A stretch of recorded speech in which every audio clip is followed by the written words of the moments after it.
ओम शांति। ओम शांति। ओम शांति। ओम शांति का महामंत्र हम सबके जीवन के अंदर सुख शांति का आवाहन करता है, क्योंकि ये कोई हेलो हाय गुड मॉर्निंग जैसा शब्द नहीं है, लेकिन जब हम ओम शांति कहते हैं तो ये एक जागृति का शब्द है। और ओम शब्द के अंदर 3 अक्षर समाये हुए हैं, अ, उ और म। अ का मतलब है आचरण, उ का मतलब है उच्चारण और म का मतलब है मन के विचार। जीवन की ये 3 महत्वपूर्ण क्रियाएं हैं, सोचना, बोलना और कर्म करना। लेकिन आज ये तीनों ही एक दूसरे के हार्मनी में नहीं चल रही है, अलग अलग दिशा में कार्य करती है। कभी कभी मन के अंदर बहुत सुंदर विचार आते हैं, परंतु जब उच्चारण करने जाते हैं तब कुछ और ही निकल जाता है। बाद में हमें सॉरी करना पड़ता है, माफ करना, आप मेरे मन के भाव को समझने का प्रयत्न करना। यानी स्पष्ट शब्द में हम कहना चाहते हैं कि मेरे मन के भाव कुछ और है, मेरी वाणी कुछ और है, दोनों में तालमेल नहीं है, इसलिए आप मुझे मिसअंडरस्टैंड नहीं करना। और उसके बाद जब कर्म में आते हैं तो कुछ और ही हो जाता है। फिर कहते पता नहीं, सोचा भी नहीं था ये कैसे हो गया। यानी स्पष्ट है कि सोचा कुछ और है, बोला कुछ और है और किया कुछ और है। तीनों में तालमेल नहीं है। और इसीलिए जीवन के अंदर सुख के क्षण भी कभी दुख में परिवर्तित हो जाते हैं।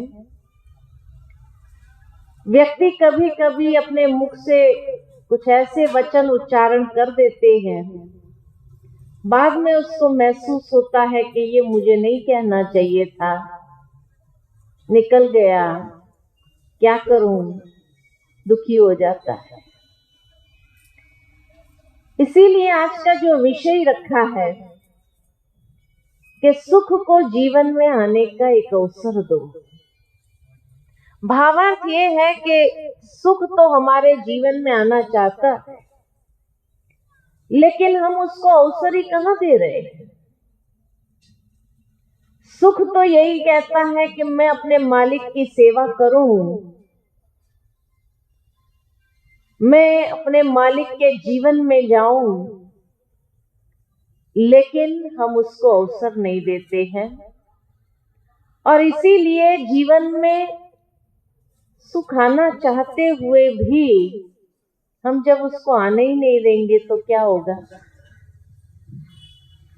तो वो सुख के क्षण भी परिवर्तित हो जाते हैं। आज हर कोई सुख चाहता है, इसीलिए महान आत्माओं ने भी यही कहा कि सुख बाहर नहीं अंदर है,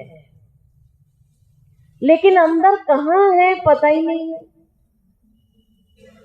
उसका अनुभव करना चाहते हैं, लेकिन कहाँ है वो। इसलिए व्यक्ति मृग की तरफ भटकता है, कस्तूरी की खुशबू से भाग रहा है इधर उधर, पता ही नहीं कहाँ है। सुख की तलाश में हम भी भटक रहे हैं। शायद ये आ जाए तो हमारे जीवन में सुख होगा, शायद ये आ जाए तो हमारे जीवन में सुख होगा, ये भौतिकता हमारे जीवन में आ जाए, ये सुख सुविधा के साधन आ जाए, ये आराम की चीजें आ जाए तो हम सुखी हो जाएंगे। लेकिन देखा जाता कि व्यक्ति के पास सब कुछ आ जाने के बाद भी सुख नहीं आता है। कोई सोचता है कि धन कमा लूं, धन आ जाए तो सुखी हो जाऊंगा, लेकिन करोड़पति से अगर पूछ लिया जाए कि सुख आ गया, तो वो भी शायद यही कहेगा कि भगवान की कृपा से सब कुछ है लेकिन सुख ही नहीं है। तो मनुष्य जीवन के अंदर हर कोई सुख चाहता है। क्यों चाहता है? क्योंकि कहा जाता है कि जहां सुख होगा वहां शांति भी होगी, खुशी भी होगी। लेकिन जब सुख ही नहीं है तो न शांति है न खुशी है जीवन में। खुशी का अनुभव करने के लिए भी लोगों को लाफिंग क्लब ज्वाइन करना पड़ता है, बगीचे में जाके हंसना पड़ता है। घर में हंस नहीं पाते हैं। घर में अगर मुस्कुरा दिए तो सबसे पहले घर वाले पूछते हैं क्या बात है भाई, आज तुम इतना मुस्कुरा क्यों रहे हो? और अगर व्यक्ति बताना नहीं चाहता और कह दिया बस ऐसे ही, तो क्या कहते हैं? दिमाग ठीक है, ऐसे कैसे मुस्कुरा सकते हो बिना कारण के? कार्य क्षेत्र पर मुस्कुराता हुआ चेहरा लेकर के जाएगा, ऑफिस वाले सारे इशारे करने लगते, क्या बात है आज तो बंदा बड़ा खुश लग रहा है, जो काम करवाना है करवा लो, आज मौका अच्छा है। लोग एडवांटेज लेना चालू कर देते हैं, इसलिए भी लोग टाइट होकर के चलते हैं कि कोई एडवांटेज तो न ले हमारा। अंदर से भावना है, इच्छा है कि हम खुशी में रहे, अपने जीवन को शांतिमय सुखमय अनुभव करें। परंतु जैसे बहुत दूर हो गए हैं ये सब हमारे जीवन से। तो सुख को आने का रास्ता किसने रोका है? कौन नहीं आने देना चाहता है हमारे जीवन में? जब चाहना है, वो आना चाहता है, तो फिर रास्ता किसने रोका है? रास्ता रोका है तनाव ने, भय ने और क्रोध ने। इन विकारों ने इसका रास्ता रोका हुआ है। अहंकार ने, ये बुराइयों ने, विकारों ने, विकृतियों ने इसका रास्ता रोक लिया है। और इसीलिए सुख का अनुभव करना चाहते हुए भी अनुभव नहीं कर पाता है। जब व्यक्ति अपने ही अहंकार में घूम रहा होता है तो कहां से वो सुख का अनुभव कर पाएगा? जब व्यक्ति क्रोधी होता रहता है, बात बात में उसको गुस्सा आता रहता है, तो सुख का अनुभव करेगा? जब व्यक्ति भयभीत होता है किसी चीज से, किसी बात से, आज हर कोई को भय है जीवन में। किसी को किस चीज का भय है, किसी को किस चीज का भय है। और इन भय के साथ जीने से सुख के क्षण को अनुभव नहीं कर पाते। यह तनाव इतना बढ़ गया है जीवन में, आज हर कोई का जीवन देखो तनावपूर्ण है। बहुत टेंशन हो गया है, बहुत टेंशन हो गया है। वहां तक के छोटे छोटे बच्चों को भी टेंशन होने लगा है। एग्जाम आती है तो बच्चा भी कहने लगता है कल एग्जाम है, हमें टेंशन हो गया है।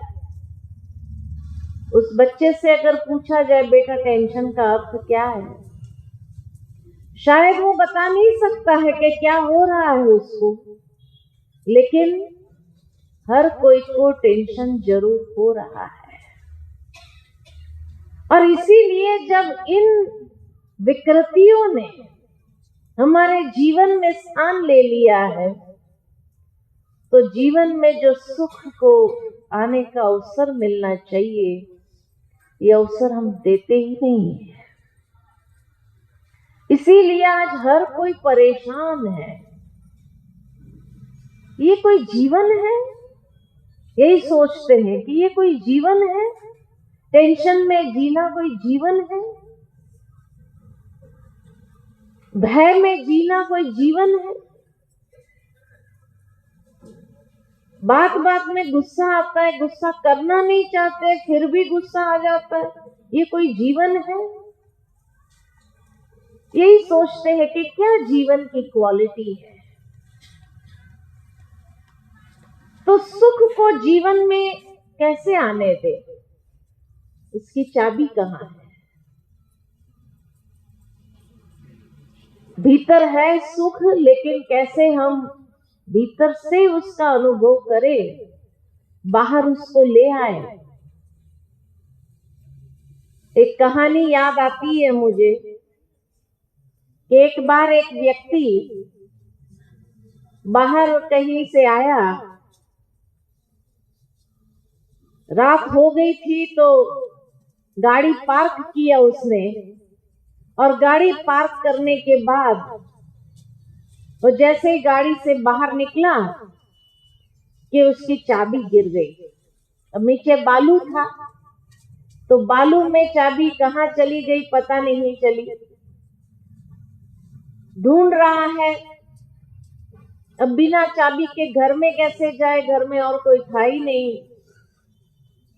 तो बेचारा बालू में ढूंढने लगा चाबी। काफी देर तक ढूंढता रहा। कुछ लड़के वहां से गुजर रहे थे। लड़कों ने पूछा चाचा क्या ढूंढ रहे हो? कह रहे घर में जाना है, चाबी गिर गई। लड़कों ने सोचा चलो हम भी मदद करते हैं अंकल को चाबी ढूंढने में। सब चाबी ढूंढने में लग गए, चाबी ढूंढने लगे। अब आधा पौना घंटा बीत गया। जो भी थे सब ढूंढने में, जो आए देखे चाचा को चलो मदद करते चाबी ढूंढने में। आधा पौना घंटा बीत गया ढूंढते हुए, चाबी नहीं मिली। आखिर एक लड़के ने पूछ ही लिया कि चाचा आपको बराबर मालूम है चाबी यहीं गिरी है? चाचा ने कहा नहीं, चाबी उधर गिरी है जहां मैंने गाड़ी पार्क किया है। तो कहा फिर यहाँ क्या कर रहे हो? तो कहा वहां अंधेरा है, यहाँ लाइट है ना, इसलिए यहाँ ढूंढ रहा। ठीक इसी तरह हमारी चाबी भी सुख की कहीं और गुम हुई है और हम ढूंढ रहे हैं बाहर की चकाचौंध में कि हमको चाबी मिल जाए, सुख मिल जाए। लेकिन जो चीज बाहर है ही नहीं तो कहां से मिलेंगी? तो बाहर के उजियारे में उसको ढूंढने का प्रयास कर रहे हैं। क्यों? क्योंकि अंदर अंधेरा है, अंदर रोशनी नहीं। इसीलिए वो चाबी मिलेगी कहां से? तो आज हम आपको चाबी देंगे कि कैसे हम अपने जीवन में वो सुख का अनुभव कर सके। और सुख का अनुभव करने के लिए हमें जीवन के अंदर एक सही चुनाव करना होगा। किस बात का चुनाव करना होगा? कि हमें किस रास्ते पर जाना है, क्या हमें अपने जीवन में करना है, उसको सही रूप से हमें समझना होगा। एक बार 3 बुजुर्ग जा रहे थे कहीं, और अचानक बर्फ गिरने लगी। तो तीनों बुजुर्ग ने सोचा कि भाई बर्फ गिर रही है, शीत हवाएं चल रही है, ये बस स्टॉप पर खड़े हो जाते, कम से कम बर्फ से तो हम बच जाएंगे।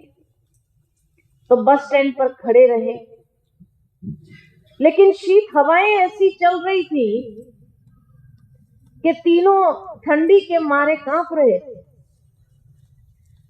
बस स्टैंड के सामने ठीक एक बंगला था।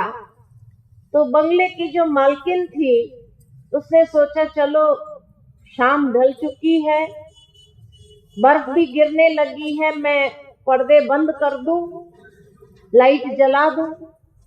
तो पर्दे बंद कर रही थी तो सामने देखा कि बस स्टॉप पर ये तीन बुजुर्ग बैठे हैं और कांप रहे हैं ठंडी में। उसको दया आई, घर में आकर उसने सबको बताया।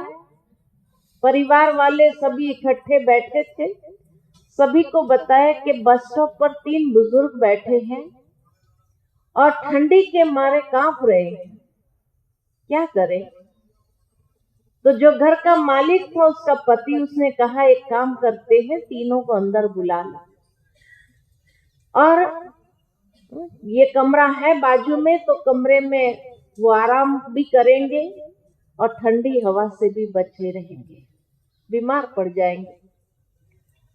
तो मालकिन ने बाहर आकर के तीनों से कहा कि आप तीनों अंदर आ जाइए और ये ठंडी हवा से थोड़ा आपको बचाव मिलेगा, आप अंदर आकर के आराम भी करो और आग जला देती हूं तो आपको सेक भी मिलेगा गर्म। तो तीनों ने कहा कि हम तीनों में से कोई भी एक आ सकता है, आपको चुनाव करना होगा कि आप किसको चाहते हैं। तो कहा आप अपने परिवार वालों से पूछ लो कि वो किसको चाहते हैं अंदर आने देने के लिए। मालकिन ने पूछा भाई आपका परिचय क्या है। तो एक ने कहा कि मैं स्वास्थ्य हूं, हेल्थ हूं, मैं अगर आऊंगा तो सबको स्वास्थ्य लाभ मिल जाएगा। दूसरे ने कहा मैं संपत्ति हूं, वेल्थ हूं, मैं अगर आऊंगा तो संपत्ति साथ में आ जाएगी। और तीसरे ने कहा मैं प्यार हूं। आप किसको चाहते हैं, आप अपने परिवार वालों से पूछ लो। तो बहन ने आकर के अंदर सुनाया कि भाई वो तीनों में से एक ही आ सकते हैं, अब हमें चुनाव करना होगा कि हम किसको बुलाना चाहते हैं। एक स्वास्थ्य है, दूसरा संपत्ति है और तीसरा प्यार है, किसको बुलाएं हम। बुजुर्ग माँ बाप थे तो माँ बाप बीमार रहते थे हमेशा। तो बुजुर्ग माँ बाप ने कहा कि बहू तुम एक काम करो, स्वास्थ्य को बुला लो, अगर स्वास्थ्य आ जाएगा, हमारी तबीयत ठीक हो जाएगी तो हम घर के कामों में भी हाथ बटा सकेंगे, अच्छा रहेगा। तो वहीं घर के दूसरे सदस्य बैठे थे, उसके पति के भाई बहन सब बैठे थे। तो कहने लगे अरे संपत्ति को ही बुला लेना चाहिए, संपत्ति होगी तो इलाज तो करा ही देंगे आपका, आपको कोई प्रॉब्लम तो होगी नहीं, संपत्ति को बुला लो, क्योंकि आजकल खर्चे भी बहुत बढ़ गए हैं, तंगी हो रही है। अब आपस में बहस होने लगी, स्वास्थ्य को बुलाए या संपत्ति को बुलाए, दोनों में से किसका आवाहन करें। तो वहीं बच्चे खेल रहे थे तो बच्चों ने कहा क्यों ना हम प्यार को बुला ले। तो सभी ने फिर कहा अच्छा चलो, जो बच्चों ने कहा वही करते हैं, प्यार को बुला लो। तो वो बहन बाहर आकर कहे आप में से जो प्यार है वो अंदर आ जाइए। तो जब प्यार अंदर आने लगा तो उसके पीछे पीछे स्वास्थ्य भी आने लगा, उसके पीछे संपत्ति भी आने लगी। तो कहा भाई आपने तो कहा एक ही आ सकते हैं, फिर तीनों कैसे आ रहे हैं? कहा अगर आपने स्वास्थ्य को बुलाया होता था तो सिर्फ वही आता था, अगर आपने संपत्ति को बुलाया होता था तो सिर्फ वही आता, लेकिन आपने सही चुनाव किया कि आपने प्यार को बुलाया। जिस घर में प्यार का वातावरण हो वहां स्वास्थ्य भी ठीक हो जाता है और समृद्धि भी बढ़ने लगती है। भावार्थ ये कि सुख का अनुभव करने के लिए हमें भौतिकता से भी ज्यादा मूल्यों का चुनाव करना होगा अपने जीवन में। आज सभी भौतिकता के पीछे भाग रहे हैं और मूल्य को छोड़ते जा रहे हैं, और जब मूल्य ही जीवन से छूटता जा रहा है तो जीवन मूल्यहीन होने लगा है। नहीं तो ये जीवन कितना अमूल्य है, लेकिन उसके लिए मूल्यों को अपने जीवन के अंदर स्थान देना जरूरी है। इसलिए कहा कि एक सही चुनाव करने की आवश्यकता है कि हम अपने जीवन में किसका आवाहन कर रहे हैं। भौतिकता का आवाहन कर रहे हैं या मूल्यों का आवाहन कर रहे हैं? क्योंकि अगर जीवन में सुख शांति का, खुशी का, आनंद का अनुभव करना हो तो मूल्यों का आवाहन करना बहुत आवश्यक है। और यही शायद मनुष्य गलती कर रहा है कि दिन प्रतिदिन मूल्य उसके जीवन के आदर्श उसके छूटते जा रहे हैं कहीं, क्योंकि इस तरह से भौतिकता की अंधी दौड़ में आगे दौड़ता जा रहा है कि उसको पता ही नहीं चल रहा है कि कहाँ वो मूल्य छूटते जा रहे हैं। और जहाँ मूल्य ही नहीं रहे तो सुख शांति कहाँ से आएगी? क्योंकि सुख शांति भी बहुत पावरफुल मूल्य है। मूल्य को मूल्य ही खींचता है, इसीलिए मूल्यों की जीवन में आवश्यकता है और उसी का चुनाव करने की जरूरत है। नहीं तो मनुष्य जीवन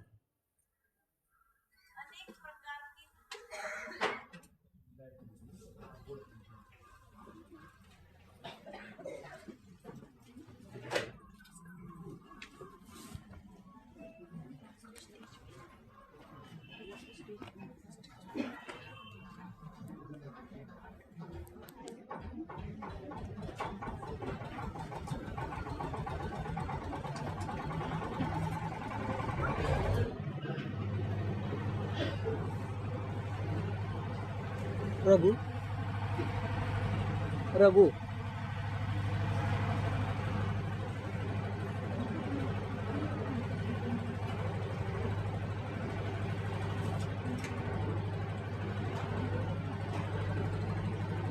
रघु नहीं तो मनुष्य जीवन अनेक प्रकार के उलझनों में आज उलझते जा रहे हैं। आज व्यक्ति के जीवन में चारों ओर से उलझने बढ़ती जा रही है। एक उलझन है जो अनेक प्रकार के नकारात्मक विचार, व्यर्थ विचार मन के अंदर उत्पन्न हो रहे हैं, और ये व्यर्थ विचार, नकारात्मक विचारों में इतना उलझता जा रहा है। प्रतिदिन नेगेटिव थिंकिंग इतना बढ़ता जा रहा है व्यक्ति के जीवन में, जो कहां से उसको सुलझाए। छोटी सी बात होगी लेकिन वो बात में इतना मन नकारात्मक सोचने लगेगा, इतना व्यक्ति व्यर्थ विचार में उलझ जाएगा कि सुख तो कहीं दूर हो जाता है। क्योंकि जब तक वो नकारात्मकता से, व्यर्थ विचारों से बाहर नहीं आता है तब तक तो उलझता ही रहेगा, सोचता रहेगा, सोचता रहेगा। कभी कभी रात की नींद आराम हो जाती है, इतने व्यर्थ विचार मन के अंदर चलते रहते हैं। दूसरी ओर से उलझन है उसके सामने, अनेक परिस्थितियों की, अनेक समस्याओं की उलझनों में उलझा हुआ है। और जब इन समस्याओं में, परिस्थितियों में उलझा हुआ रहता है तो भी जीवन में सुख शांति का अनुभव नहीं कर पाता है। आए दिन एक न एक नई परिस्थिति, नई समस्याएं खड़ी रहती ही है और उसको पता ही नहीं चलता है कि उसको कैसे सुलझाया जाए। तीसरा कोना है कि जहां से उलझन आती है कि अनेक प्रकार के देह और देह के संबंधों में उलझा हुआ है। आज फलाने रिश्तेदार ने ऐसा कह दिया, उसने ये कर दिया, उसको ऐसा नहीं बोलना चाहिए था। रोज एक नई उलझन खड़ी होती है। और चौथी उलझन है उसके जीवन में अनेक प्रकार के साधन सुविधाओं की उलझन है। साधन बहुत अच्छी चीज है, सुख भी देते हैं, लेकिन आजकल साधन दुखदाई बनते जा रहे हैं। मोबाइल है, बहुत अच्छा साधन है, लेकिन आजकल लोग ये कहते हैं पहले मोबाइल नहीं था ना तो ज्यादा सुखी थे। जब से मोबाइल आ गया है तो शांति से, सुख से, चैन से खाने को नहीं मिलता है, सोने को नहीं मिलता है। खाना खाने बैठे उसी समय मोबाइल बजता है, सोए हुए हैं उसी समय मोबाइल बजता है, नींद ही फिटा देते हैं। तो जैसे जैसे साधन बढ़ते गए, सुख सुविधा के अनेक प्रकार की प्रॉब्लम्स खड़ी हो गई और उन्हीं उलझनों में व्यक्ति इतना उलझता जाता है कि उसको पता ही नहीं चलता है कि अपने जीवन को कहाँ से ठीक किया जाए, कहाँ से उसको व्यवस्थित किया जाए, कैसे उसको व्यवस्थित करें। और इसीलिए ये जीवन एक बहुत बड़ा क्वेश्चन मार्क बन गया है। तो जो पहली उलझन है व्यक्ति के जीवन में नकारात्मक विचारों की, व्यर्थ विचारों की, किसी साइकोलॉजिस्ट ने बताया कि व्यक्ति अगर कम से कम गति से सोचे तो भी 1 मिनट में 25 से 30 विचार उत्पन्न हो जाते हैं। अब सोचने की बात है, कम से कम गति से सोचे तो भी 1 मिनट में 25 से 30 विचार आते हो तो 24 घंटे में कितने विचार आते? असंख्य। और अगर थोड़ा सा अपने आप को देखा जाए कि अधिकतर विचार कौन से चलते हैं जीवन के अंदर, अधिकतर मनुष्य के विचार या नकारात्मक होते हैं या व्यर्थ होते हैं। पॉजिटिव विचार ना के बराबर हो गए। पॉजिटिव सोचना चाहता है लेकिन पॉजिटिव विचार चलते ही नहीं। नेगेटिव विचार, व्यर्थ विचार, वेस्ट थॉट्स ज्यादा चलते हैं। और इसीलिए इसके लिए हमें कुछ सिद्धांतों को समझने की आवश्यकता है। और पहला सिद्धांत यही है मन के लिए कि जैसा सोचोगे वैसा बनोगे, जैसा चिंतन वैसा जीवन। अब सोचने की बात यह है कि अगर विचारों की क्वालिटी नेगेटिव और वेस्ट ज्यादा है तो जीवन की क्वालिटी क्या हो रही है? क्या नेगेटिव सोचने के बाद कभी सुख शांति का अनुभव होगा? क्या व्यर्थ विचार चलाने के बाद आनंद का अनुभव होगा? खुशी का अनुभव होगा? नहीं हो सकता है। और इसीलिए आज मनुष्य के विचार नेगेटिव और वेस्ट इतने अधिक चल रहे हैं कि उसको ठीक कहां से किया जाए यही समझ नहीं पा रहा है। अगर मुझे जीवन में सुख शांति आनंद खुशी का अनुभव करना है तो जरूर है कि मुझे अपने विचारों की क्वालिटी को बदलना होगा, विचारों को पॉजिटिव करना होगा। उसके लिए एक बहुत सुंदर बात मुझे याद आती है कि एक बार एक समय राजा था और राजा का एक मित्र था। दोनों बहुत अच्छे दोस्त थे बचपन से।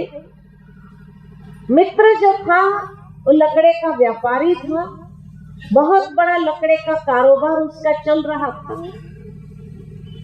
दोनों की बहुत अच्छी दोस्ती होने के कारण रोज मिलते थे और रोज कई समय साथ में बिताते थे, बातें करते थे।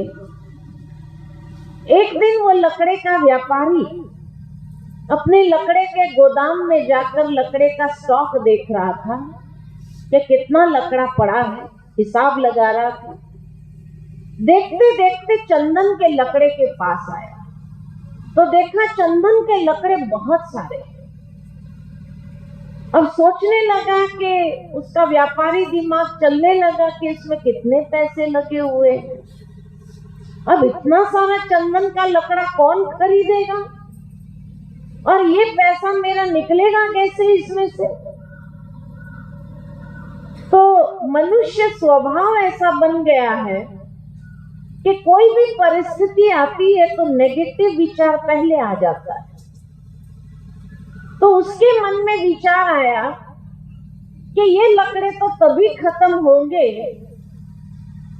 कि अगर कोई मरे तो उसको अगर चंदन के लकड़े में जलाएंगे तो ये लकड़े सारे खत्म हो सकते हैं।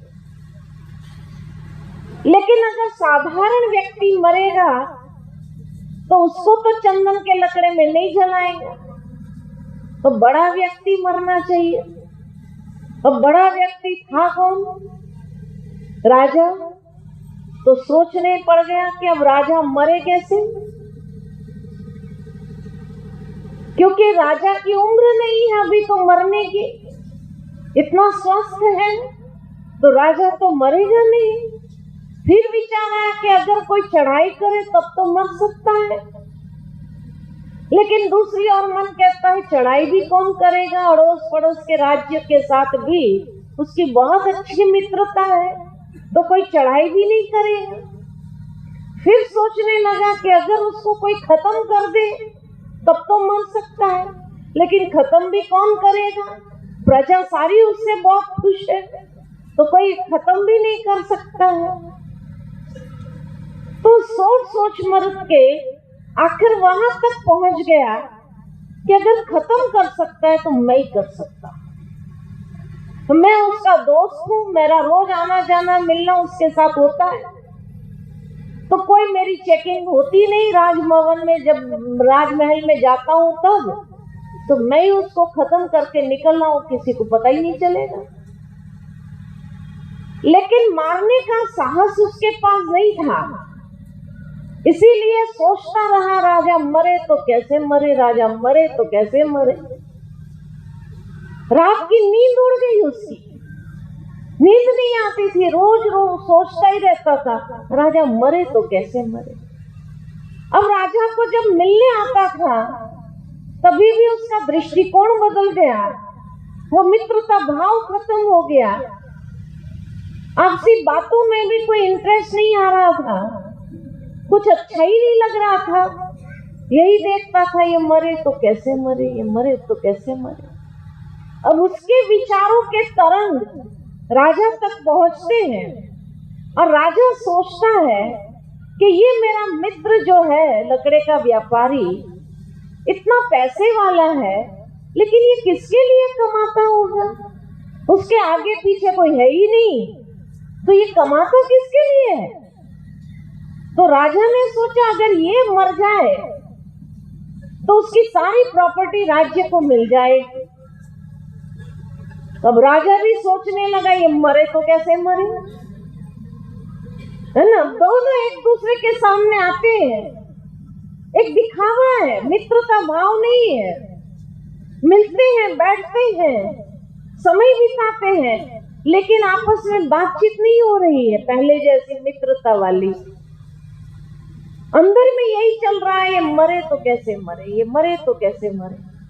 आखिर जब मित्र बहुत परेशान हो गया, कई रात उसने सोया नहीं था, इतना फ्रस्ट्रेशन उसको जीवन में आने लगा, तो एक दिन गया राजा के पास और कहने लगा कि मैं एक माफी मांगने आया हूं। राजा ने कहा, तुमने कौन सा गुनाह किया जो माफी मांगने आया? का गुनाह किया नहीं है, लेकिन मेरे मन में एक विचार आ गया और ये विचार ने मुझे बड़ा परेशान करके रखा है। राजा ने कहा, ऐसा कौन सा कुविचार आ गया? तो कहा कि ये चंदन का लकड़ा जब मैं देख रहा था तब मेरे मन में ये विचार आया। अब ये विचार से मैं मुक्त होना चाहता हूँ। अब उसके लिए आप कोई उपाय बताओ कि चंदन के लकड़े को कैसे खत्म किया जाए, क्योंकि जब तक ये चंदन का लकड़ा रहेगा तब तक मेरा मन शांत नहीं रहेगा और मुझे डर है कि कहीं मेरे हाथ से कोई ऐसा कुकर्म न हो जाए। राजा ने सोचा, अगर ये माफी मांग रहा है तो मुझे भी मांगनी चाहिए। मेरे मन में भी कुविचार आया। दोनों ने एक दूसरे की माफी मांग ली। फिर सोचने बैठे कि अच्छा अभी क्या किया जाए चंदन के लकड़े का। राजा ने कहा, मेरे महल में सब कुछ है, मुझे कोई चीज की आवश्यकता नहीं है, लेकिन एक काम करते हैं कि महल के बाहर जो बगीचा है उस बगीचे में एक मंदिर बनाते और चंदन का लकड़ा वहां लगाते। खुशबू फैलती रहेगी वातावरण के अंदर, भजन कीर्तन चलते रहेंगे, बहुत सुंदर वायुमंडल बनेगा। मित्र को ये बात बहुत पसंद आई। उसने कहा ठीक है, और उसने जाकर के सारे चंदन के लकड़े वहां बेच दिए। मंदिर बनाने के कार्य आरंभ हो गया। राजा ने राज्य कोष से पैसे निकाल करके उसको देने के लिए आगे बढ़ा। तो उस समय मित्र ने कहा, मुझे ये पैसा नहीं चाहिए। इसी पैसे की लालच में तो वो कुविचार आया था। ऐसा करते हैं, ये पैसे राज्य में जितने गरीब है उसके कल्याणार्थ यूज किया जाए। दोनों के मन में जब शुभ विचार आया, एक के मन के अंदर मंदिर निर्माण करने, दूसरे के मन में उस पैसे को गरीबों के कल्याण के लिए यूज करने का, तब जाकर दोनों का मन शांत हो गया, चैन की नींद कर सके और मित्रता पुनः बढ़ गई। कहने का भाव है,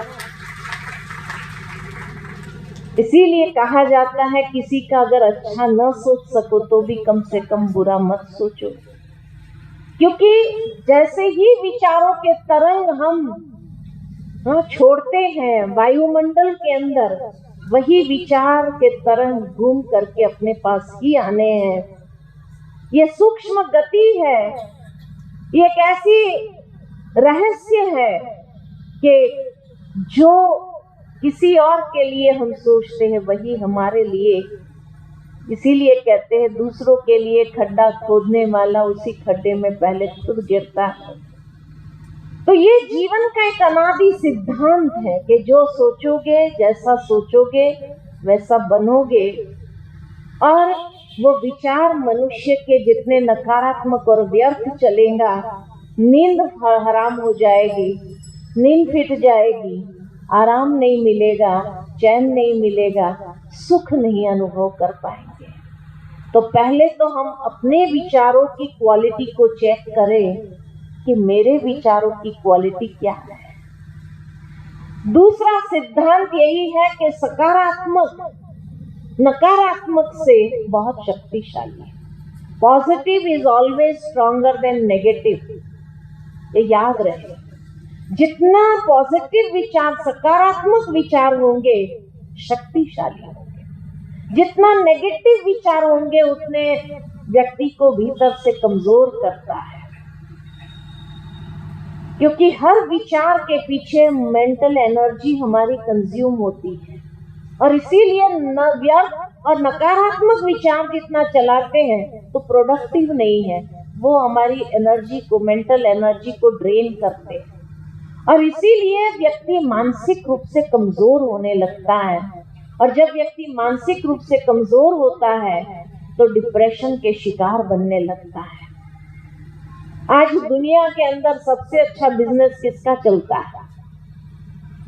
आज से 50 साल पहले समाज में साइकियाट्रिस्ट होते थे, साइकेट्रिस्ट होते थे?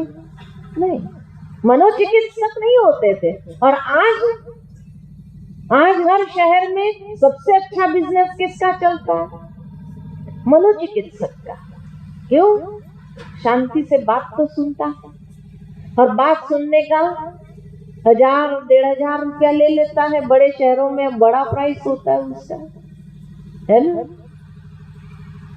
क्योंकि व्यक्ति की मन की बात कोई सुनने वाला नहीं है। आज परिवार में अगर वो बात करने बैठता है तो लोग उसको चुप करा, चुप, बस बंद कर, फालतू बातें करता है, बंद कर। उसकी बात कोई सुनना नहीं चाहता है। मनोचिकित्सक कहता है अच्छा मैं सुनता हूँ, लेकिन 1500 रुपया लूंगा, है ना? और इसीलिए आज समाज के अंदर मनोचिकित्सक कितने बढ़ गए। सबसे अच्छा बैठे बैठे फालतू बातें सुनने का 1500 मिलता है उसको, सोचो, है ना? और वो भी सुनता कहाँ है? वो बोलता रहता है, वो अपने ही विचारों में कहीं और होता है, वो भी सुनता कहाँ है? और सारी बात सुनने के बाद कहते हैं मन को शांत करने के लिए मेडिटेशन करो, कोई मेडिटेशन सेंटर ज्वाइन करो। बस इतना बोलने के लिए वो 1500 रुपया लेता है। और इसीलिए व्यक्ति मानसिक रूप से जो कमजोर हो रहा है, उसका मुख्य कारण क्या है? ये नकारात्मक विचार, व्यर्थ विचार। तो जितना व्यक्ति शक्तिशाली विचार करता है, सकारात्मक विचार करता है, उतना मनोबल हमारा बढ़ता है, मन की शक्ति हमारी बढ़ती है। और आज इसी मनोबल की तो कमी मनुष्य जीवन में आ गई है कि आज मनोबल नहीं है, मन कमजोर हो रहा है। इसीलिए छोटी छोटी बातें टेंशन करने लगी है, छोटी छोटी बातें भयभीत करती है, छोटी छोटी बातें गुस्सा, चिड़चिड़ापन दिलाती है। फिर बाद में कहते मेरे में एक ही कमजोरी है, मुझे गुस्सा बहुत जल्दी आता है, एक ही कमजोरी है। लेकिन वो व्यक्ति को भीतर से कितना कमजोर कर रही है। इसीलिए सकारात्मक चिंतन करने की आवश्यकता है। लेकिन सकारात्मक चिंतन कहां से करें, कैसे करें? आज कोई भी बात में नेगेटिव विचार जल्दी आ जाता है। घर में मानो बच्चा है, बच्चा बाहर जाता है खेलने के लिए अपने दोस्तों के साथ, अपने माता पिता से कहकर जाता है कि शाम को 6 बजे मैं घर लौट आऊंगा। 6 बजा और बच्चा नहीं आया, 6:15 हुआ, नहीं आया, तो पहला विचार कौन सा आता है? Positive, negative? कौन सा विचार आता है? नेगेटिव। इतना सहजता से नेगेटिव विचार क्यों आता है? उतना सहज पॉजिटिव विचार क्यों नहीं आता है मन के अंदर? कभी सोचा नेगेटिव विचार इतना जल्दी क्यों आता है? इतना नेचुरल क्यों हो गया लाइफ में? और इतना नेचुरल पॉजिटिव विचार क्यों नहीं आता है? क्योंकि मनुष्य जब सुबह उठता है, सबसे पहले सुबह सुबह न्यूज़पेपर लेता है। अब न्यूज़पेपर में कौन से विचार मिलते हैं? Positive, negative? हाँ, नेगेटिव ज्यादा मिलते हैं। अंदर के पेज में पॉजिटिव बातें होती हैं, लेकिन मनुष्य का पढ़ने का टेस्ट भी क्या हो गया है? नेगेटिव। अब नेगेटिव विचारों से हम दिन आरंभ करते हैं। उसके बाद कार्य क्षेत्र पर जाओ तो कहा जाता है कि कार्य क्षेत्र पर, ऑफिस में जिस व्यक्ति के पास फालतू बातें ज्यादा होती, उसके पास ज्यादा भीड़ लगी होती है। लोग भी हाथ में चाय का कप लेकर के खड़े हो जाते हैं सुनने के लिए। अच्छा, फिर क्या हुआ, फिर क्या हुआ, फिर क्या हुआ? और वो कहानी आगे बढ़ती है और बड़ी चटपटी लगती है। और एक दिन मान लो कि वो व्यक्ति ने सोचा मैं फालतू बातें क्यों सुनाऊं, आज से मुझे चुप रहना है, मौन में रहना है, किसी को कोई फालतू बातें सुनानी नहीं है। और उसने कुछ भी नहीं सुनाया, चुप रहा, तो लोग भी आते जाएंगे, पूछते जाएंगे क्यों भाई आज कोई समाचार नहीं है, आज कुछ नहीं है। शांत रहा तो क्या कहते हैं, तबीयत ठीक है। लोग उसके बारे में नेगेटिव सोचने लगते। शायद तबीयत ठीक नहीं है, फिर भी वो चुप रहा, तो क्या कहते, घर में सब ठीक है ना, कि घर में झगड़ा हो गया। तब तीसरे दिन उसको लगता है ये तो लोग मेरे लिए नेगेटिव सोच रहे हैं, आज से मैं पॉजिटिव बातें सुनाऊंगा, अच्छी बातें सुनाऊंगा। और तीसरे दिन से उसने पॉजिटिव बातें सुनाना शुरू किया, तो लोग क्या कहेंगे, तेरी बातें अच्छी लेकिन टाइम नहीं, बाद में सुन। जब नेगेटिव बातें सुना रहा था तो बड़ी चटपटी लगती थी, खड़े होकर के पूरा टाइम था सुनने के लिए, लेकिन जब से उसने पॉजिटिव बातें सुनाना शुरू किया तो लोग कहते टाइम नहीं है, और पीछे जाकर कहते इसका दिमाग तो ठीक है ना, क्या हो गया, ये ऐसी बातें क्यों कर रहा है। इसीलिए भी लोग आज डरते हैं अच्छी बातें सुनाने के लिए, कि कहीं मुझे ऐसा लेबल ना लग जाए कि इसका दिमाग ठीक नहीं है, इसको कुछ हो गया है।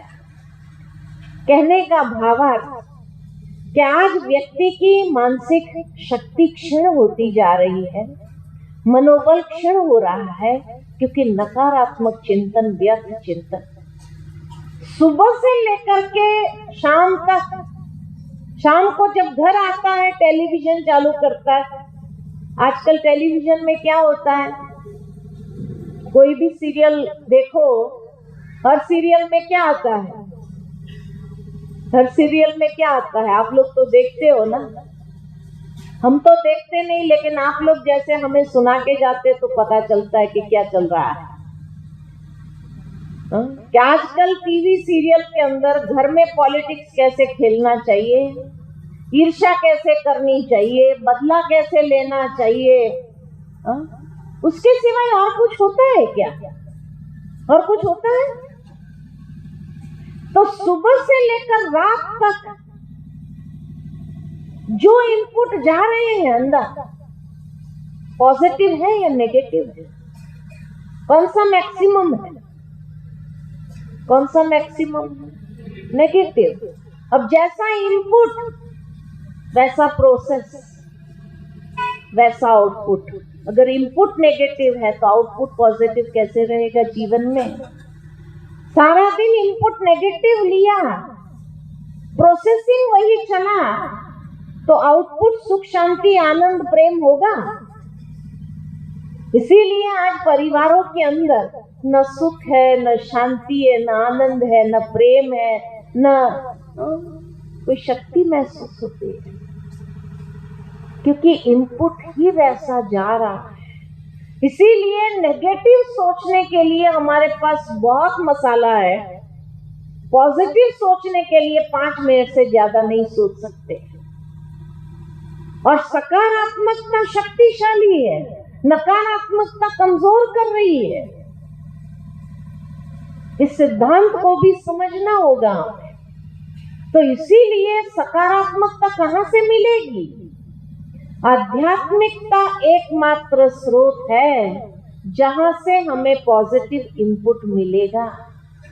इसीलिए आध्यात्मिकता की आवश्यकता वर्तमान समय में बहुत अधिक है, क्योंकि वही एकमात्र स्रोत है जो हमें अच्छे विचार देंगे, शक्तिशाली सकारात्मक विचार देंगे, जिससे हमारा मनोबल बढ़ता जाएगा, जिससे हमारी मानसिक शक्ति विकसित होने लगेगी, जिससे भीतर से हम शक्तिशाली होंगे और अपने परिवार के अंदर भी सुख शांति आनंद प्रेम शक्ति का अनुभव कर पाएंगे। लेकिन आध्यात्मिकता के लिए टाइम चाहिए, और आज सबसे बड़ी समस्या क्या हो गई? टाइम नहीं है। किसी को भी कहो मेडिटेशन के लिए आओ, आध्यात्मिक बातें सुनने आओ, तो क्या कहते हैं? बहन जी टाइम नहीं है, बहुत बिजी है। अब टाइम कहाँ जाता है? टाइम कहाँ जाता है? कहाँ जा रहा है? तो एक बात याद आती है।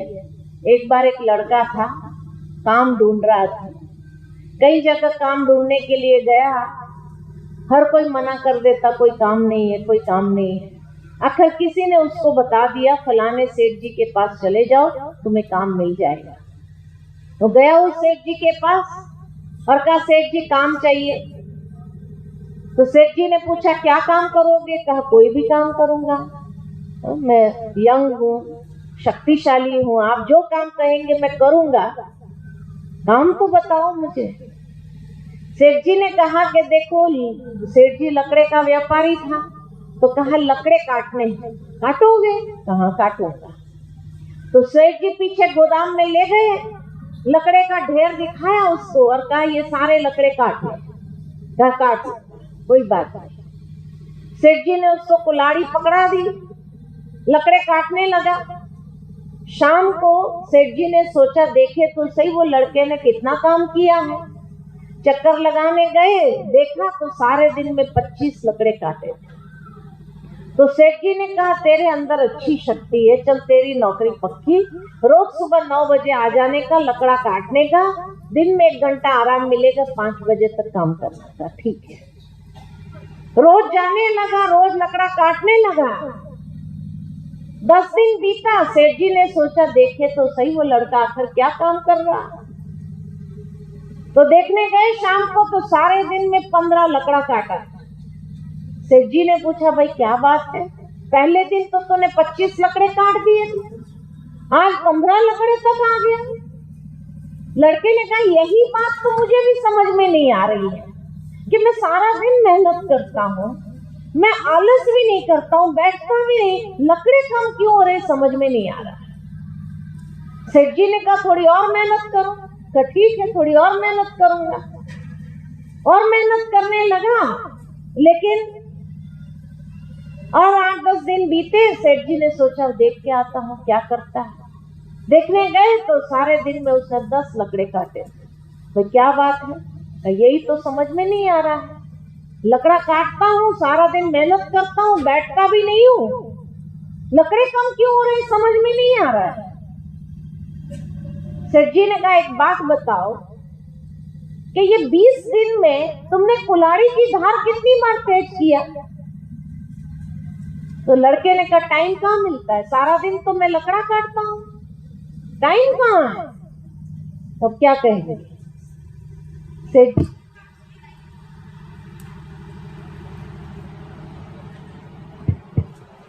जी ने कहा उसके लिए एक्स्ट्रा टाइम चाहिए। अरे पहला काम तुम जब आता है तो पहले कुल्हाड़ी की धार तेज करो, फिर देखो सारे दिन में कम मेहनत, ज्यादा लकड़ा कटेगा। ये तो तुम मेहनत भी ज्यादा कर रहे हो, लकड़े भी कम कट रहे हैं। लेकिन ये बात उसकी समझ में नहीं आ रही। हमारी समझ में आ रही है,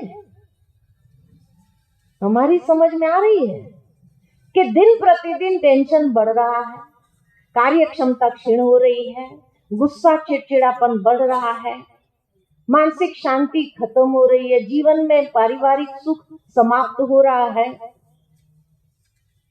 लेकिन अगर धार तेज करने लिए कहे, मन की धार तेज करना है, और मन की धार तेज होगी आध्यात्मिकता से, मेडिटेशन से, और उसके लिए टाइम ही नहीं है।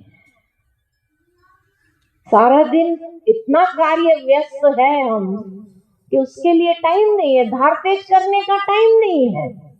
वो लड़के की समझ में तो नहीं आ रहा है, हमारी समझ में आ रहा है, आ रहा है। तो कल से करेंगे मेडिटेशन, टाइम मिलेगा कि नहीं मिलेगा? अगर सुबह सुबह मेडिटेशन कर ले, फिर देखो सारा दिन कार्य क्षमता बढ़ेगी, टेंशन कम होगा, गुस्सा चिड़चिड़ापन कम होगा, मिसअंडरस्टैंडिंग कम होगी, शांति हमारे मन की बनी रहेगी, पारिवारिक सुख शांति बनती जाएगी। तो फायदा है या नुकसान है? तो टाइम मिलेगा या नहीं मिलेगा? मिलेगा। तो कल से करेंगे थोड़ा मेडिटेशन, आज से ही करें, कल करे सो आज कर, आज करे सो अब कर। भाई करना चाहिए नहीं करना चाहिए?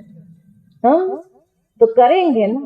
तो इसीलिए थोड़ा टाइम मेडिटेशन के लिए निकालेंगे तो मन की धार तेज होगी, शार्पन होगा हमारा दिमाग, और जितना दिमाग शार्प होगा कार्य क्षमता हमारी बढ़ेगी।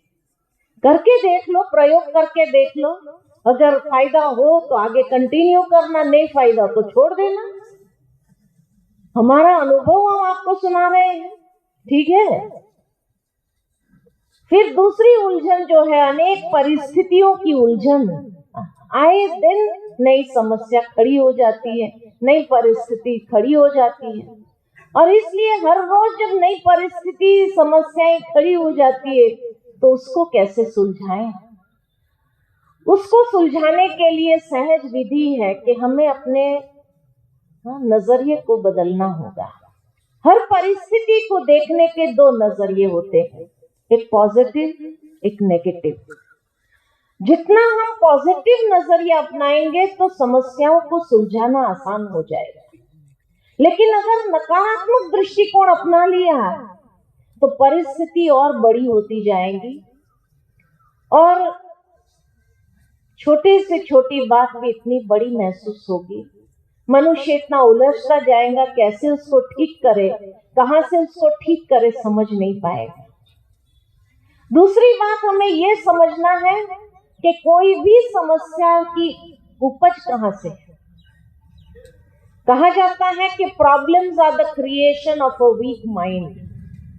ये कमजोर दिमाग की उपज है, और इसीलिए आज मनुष्य का मन इतना कमजोर हो गया तो रोज नए प्रॉब्लम्स तो आएंगे ही आएंगे।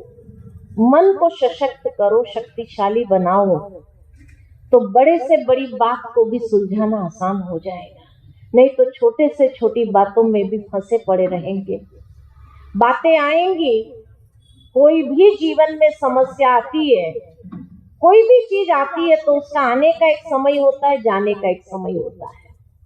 जो चीज आई है वो चली भी जाएगी, तो आने का भी समय है, जाने का भी समय है। लेकिन मनुष्य क्या करता है, जब भी कोई बात आती है, कोई समस्या आती है, तो उस समय उस समस्या को खींचना चालू करता है। कोई भी बात को पकड़ लेगा, पकड़ पकड़ करके खींचेगा, और इतनी खींचेगा कि एक हफ्ते तक उस बात को चलाता रहेगा। और जितना लंबा खींचते जाएंगे, पकड़ के रखेंगे अपने दिमाग में, उतना दिन उसकी भोगना तो भोगनी पड़ेगी या नहीं भोगनी पड़ेगी। इसलिए बात आई है, समझ लो आज आई है, कल शायद चली भी जाएगी। थोड़ा शांत हो जाओ, अंडरग्राउंड हो जाओ, बात आएगी चली जाएगी। बात को पकड़ नहीं लेते हम लोग। क्या करते हैं, बात को पकड़ लेते हैं और वर्णन करके करते करते करते इतना खींचते जाते हैं उस बात को कि जो बात दूसरे दिन चली जाने वाली थी उसको खींच खींच करके एक हफ्ता चलाते हैं। हफ्ता क्या, कभी कभी मास चलाते हैं। मास क्या, कभी कभी साल चलती है। और फिर कहते हैं बहुत परेशान हो गया, बहुत परेशान हो गया, जब से ये बात आई है ना, बात मेरा पीछा नहीं छोड़ रही। अरे बात को किसने पकड़ा है? बात ने हमें पकड़ा है, हमने बात को पकड़ा है। किसने पकड़ा है? हाँ, हमने पकड़ा है बात को। बात को छोड़ो तो छूटोगे, बात को जितना पकड़ के रखोगे परेशान होते रहोगे। यहाँ मैंने देखा आज भी 2-4 जगह पर पतंग उड़ा रहे थे लोग। पतंग उड़ाना आप सबको आता है? पतंग उड़ाना आता है? पतंग को कैसे ऊपर उड़ाते हैं? तो पतंग को कभी खींचना होता है, कभी छोड़ना होता है, और जब छोड़ते तो ऊपर उड़ता है। ऐसा होता है। जीवन भी कुछ पतंग उड़ाने जैसे वाली ही बात है कि बातें आती है तो ढील छोड़ दो, बात चली जाएगी। अगर उस समय खींचना चालू करेंगे तो क्या होगा? कट जाओगे। इसलिए बात को खींचो नहीं, समझदार बन जाओ और छोड़ दो। जितना छोड़ देंगे ऊंचा उड़ेंगे और आगे बढ़ेंगे जीवन में। जितना खींचने लगोगे कट जाओगे। समझ में आई जीवन की बात? पतंग उड़ाना तो अच्छा लगता है, लेकिन जीवन भी कुछ ऐसी ही है, इसलिए उसको समझो और क्या करो, खींचो नहीं बात को, कोई भी बात को खींचो नहीं, जितना खींचोगे परेशानी बढ़ती रहेगी। और जीवन में जब भी कोई समस्या बात आती है तो हमेशा वो बात के पीछे कोई रहस्य होता है। वो समस्या परिस्थिति कुछ देना चाहती है। जब भी आप भगवान के मंदिर में जाते हैं, क्या मांगते भगवान से? क्या मांगते भगवान से? भगवान से क्या मांगते मंदिर में? हे प्रभु शक्ति देना, शक्ति मांगते हैं ना। देवी के मंदिर में जाएंगे तो हे माँ शक्ति देना, शक्ति मांगते ना। कौन सी शक्ति मांगते? किसी से लड़ाई करने की? कौन सी शक्ति मांगते? आत्मिक शक्ति, आत्मिक शक्ति चाहते हैं। अब भगवान कोई जादू की छड़ी घुमा देगा, ये लो शक्ति, ऐसे दे देगा क्या? भगवान का शक्ति देने का तरीका अपना है, और उसका शक्ति देने का तरीका क्या है? उसका शक्ति देने का तरीका है कि वो कोई ना कोई समस्या या परिस्थिति आपके जीवन में ले आएगा, और उस परिस्थिति को सुलझाने में आपके अंदर शक्ति भरती जाएगी। कई बार आपने महसूस किया होगा कि जब से ये परिस्थिति आई मेरे अंदर सहन शक्ति पहले बिल्कुल नहीं थी, सहन शक्ति बढ़ गई है। बढ़ती है कि नहीं बढ़ती है? हर परिस्थिति हमें जीवन में कुछ सिखाती है, अनुभवी बनाती है, एक्सपीरियंस बनाती है, कुछ सिखा कर जाती है, कुछ देकर जाती है, ऐसे नहीं जाती है। कोई ना कोई शक्ति अदृश्य रूप में दे करके जाती है। तो भगवान का शक्ति देने का तरीका अपना है, कुछ सीख देने का तरीका अपना है, और इसीलिए बाद में व्यक्ति महसूस करता है कि सचमुच मैंने बहुत बड़ा अनुभव पाया। अगर ये परिस्थिति मेरे जीवन में नहीं आती थी तो इतना बड़ा अनुभव कहां से पाता था।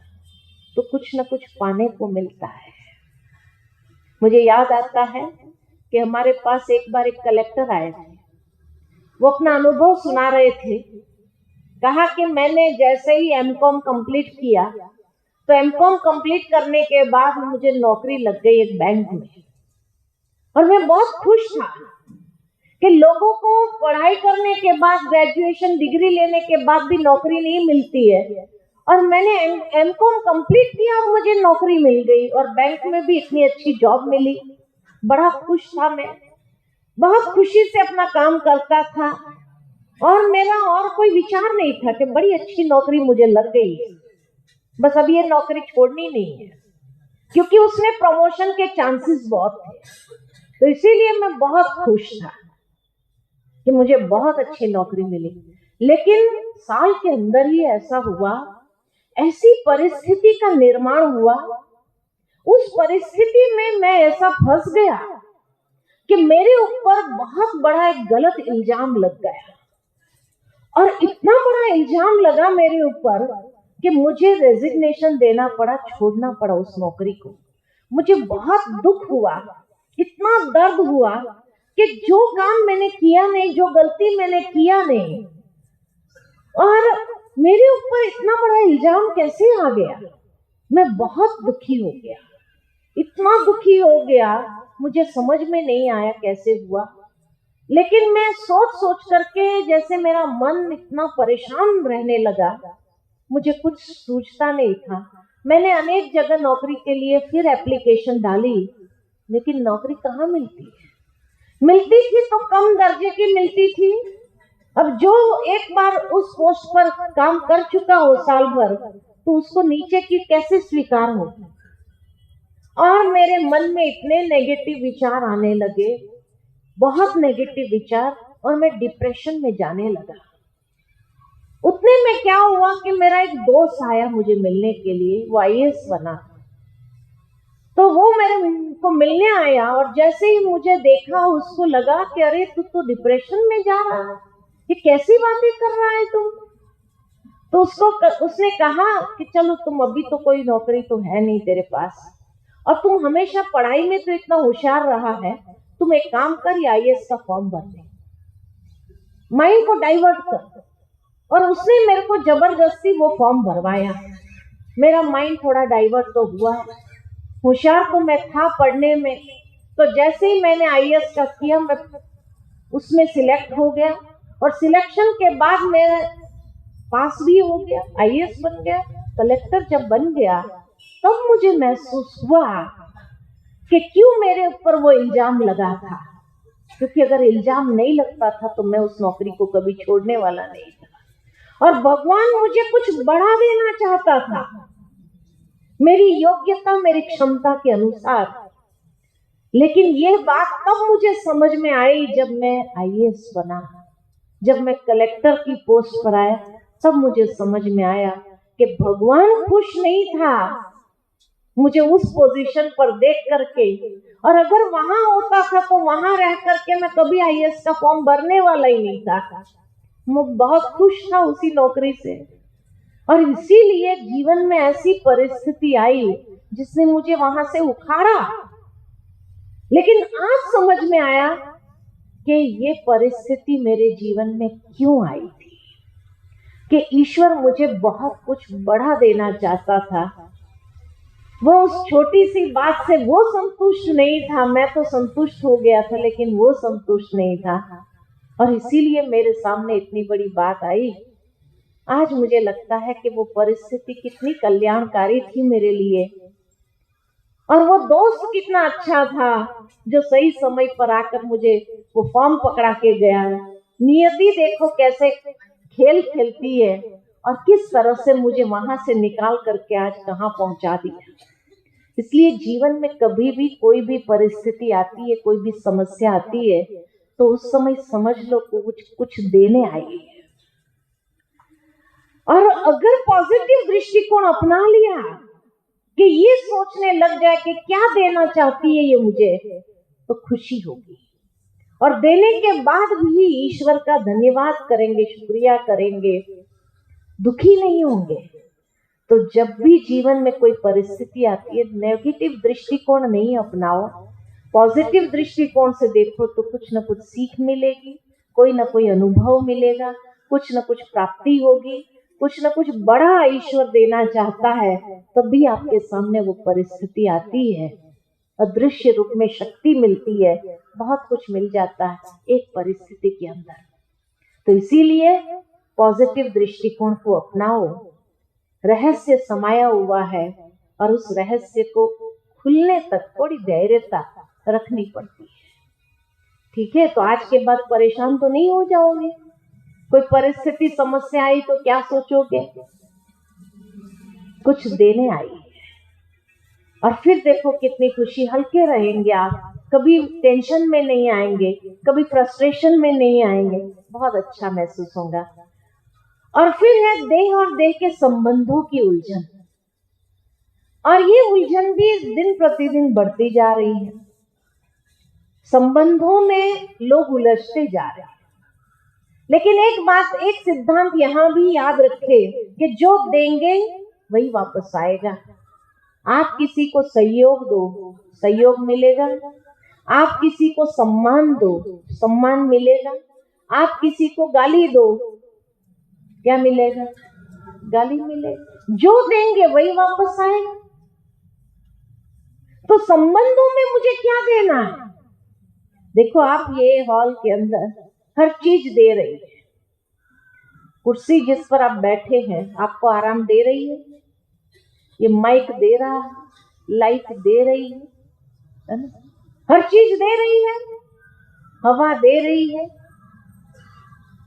सूरज दे रहा है, नदी दे रही है, इस संसार की हर चीज, ये छत दे रही है, हर चीज देती है सिवाय मनुष्य के। मनुष्य सब कुछ ले रहा है। इसलिए हर चीज को देवता कहते हैं। अग्नि देवता, वायु देवता, सूर्य देवता, देवता का देने वाला। और मनुष्य क्या बन गया? लेवता। मनुष्य देवता बन गया, वो सब देवता बन गए। होना देवता किसको चाहिए?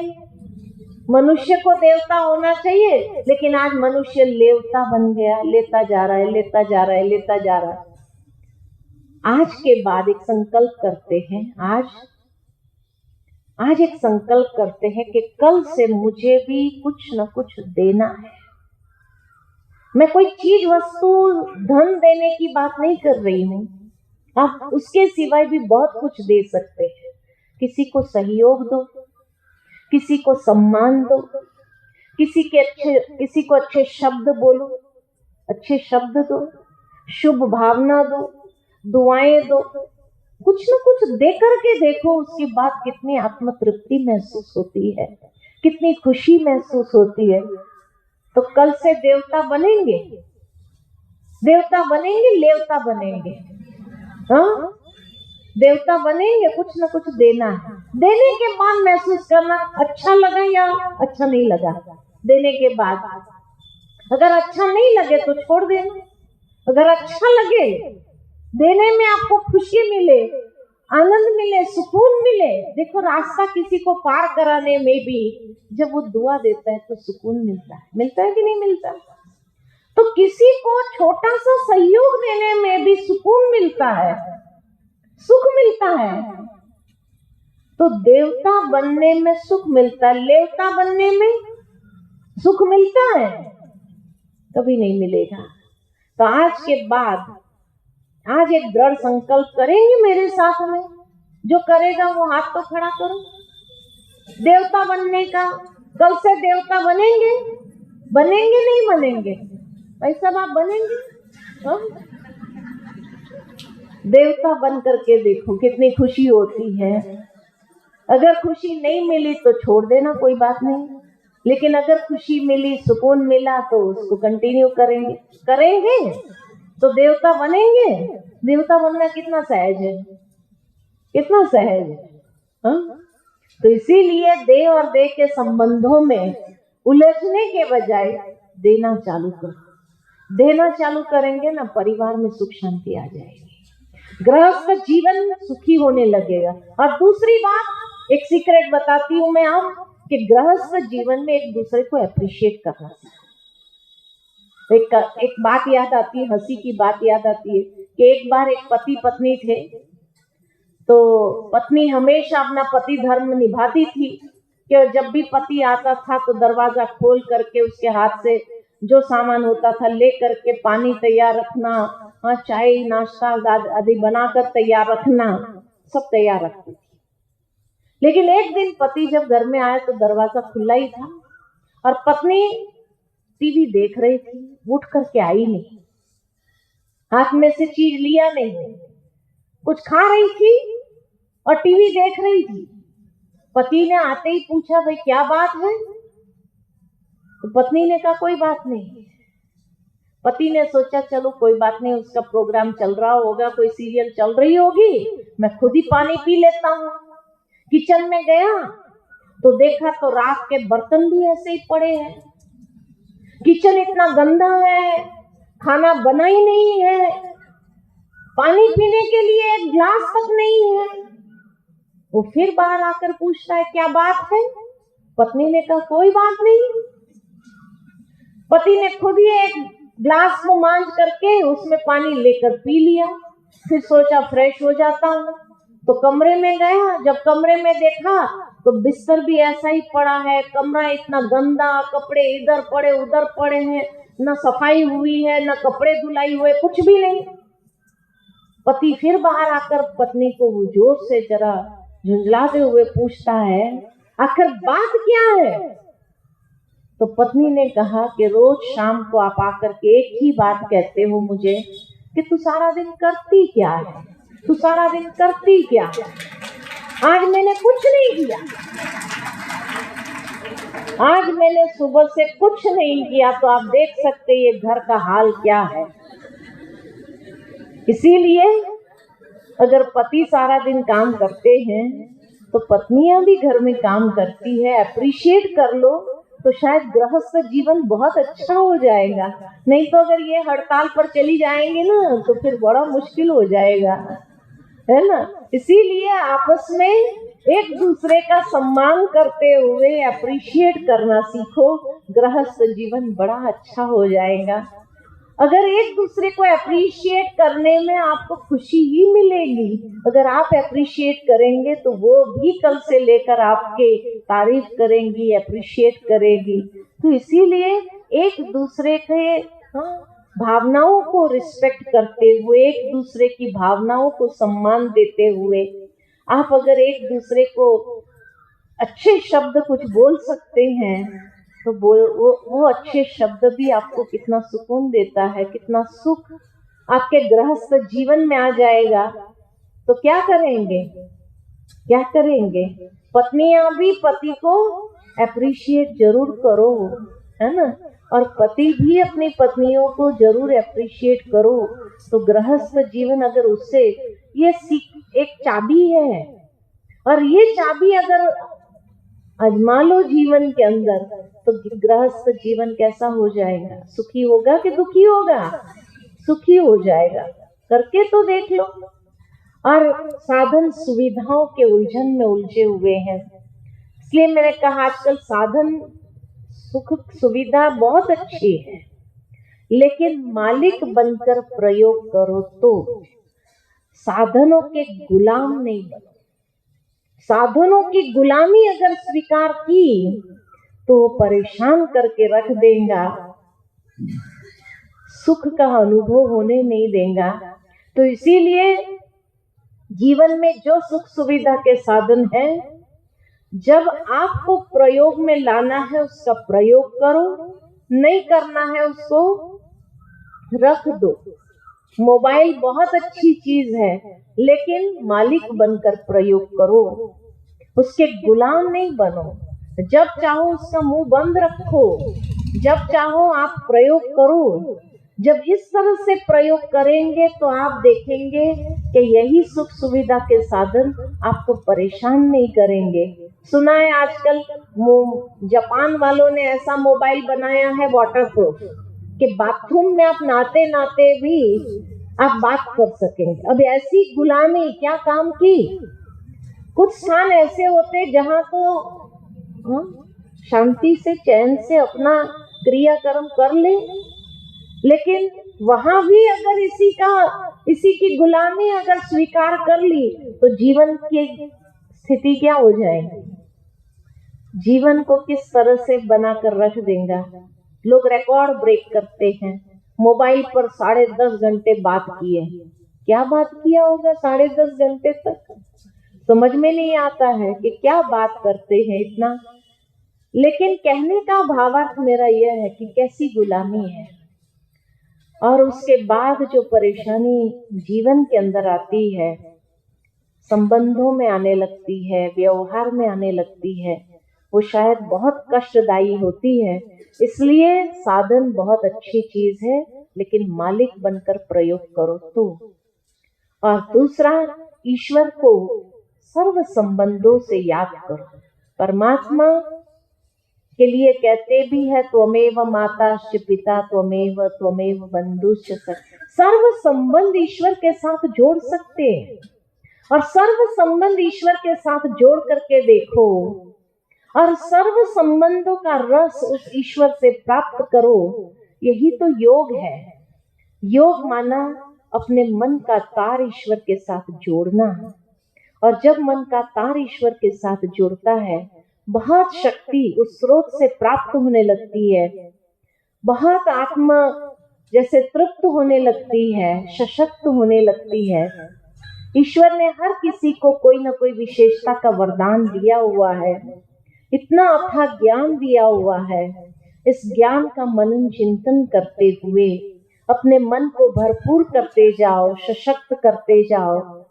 योग उसी का नाम है। इसीलिए भगवान ने अर्जुन को भी जब ज्ञान दिया तो हर अध्याय योग सिखाया। ज्ञान योग, कर्म योग, बुद्धि योग, समत्व योग, हर प्रकार का योग सिखाया है ना। लेकिन आज की दुनिया में योग योगा हो गया है, और योगा सीमित हो गए एक्सरसाइज और आसन तक। आज ईश्वर हमें जो योग सिखाता है, आसन और एक्सरसाइज नहीं सिखाते हैं, लेकिन ज्ञान की वो गुह्य बातें समझाते हैं जो प्रैक्टिकल हमें कर्म योगी कैसे बनना है, बुद्धि योग उसके साथ कैसे जोड़ना है और कैसे कर्म योगी बन करके कर्म करना है। तो ये योग, बुद्धि योग कहो, मन मना भव होने का रहस्य सिखाता है। और इस तरह से मन को ईश्वर में लगाकर अपने मन को हम शक्तिशाली बनाएं। तो ये है जीवन में सुख को आने का एक अवसर दो,